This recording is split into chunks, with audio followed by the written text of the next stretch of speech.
Cinema நேயர்களுக்கு அன்பு வணக்கம். வெல்கம் டு எம்டி திரை.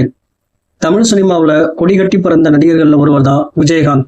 இவர் அரசியலுக்கு சென்ற காரணத்தினால சினிமாவிலிருந்து விலகினார். அரசியல், சினிமா என இரண்டிலுமே பல சாதனைகளை படைத்தவர் இவர். கடந்த 2023ஆம் ஆண்டு நம்மை விட்டு பிரிந்தார். விஜயகாந்தை தொடர்ந்து அவரது இளைய மகன் சண்முக பாண்டியன் சினிமாவில் ஹீரோவாக கடந்த 2015ஆம் ஆண்டு அறிமுகமானார். சகாப்தம், மதுர வீரன் ஆகிய படங்கள்ல நடித்து வந்த சண்முக பாண்டியன் நடிப்பில் கடந்த வாரம் வெளிவந்த திரைப்படம் தான் படைத்தலைவன். இப்படத்தை அறிமுக இயக்குனர் அன்பு இயக்க கஸ்தூரி ராஜா, முனிஷ்காந்த், யாமினி சந்தர் ஆகியோர் நடித்திருந்தனர். மேலும் AI தொழில்நுட்பத்தின் மூலம் மறைந்த கேப்டன் விஜயகாந்தை இப்படத்துல நடிக்க வைத்திருந்தனர்.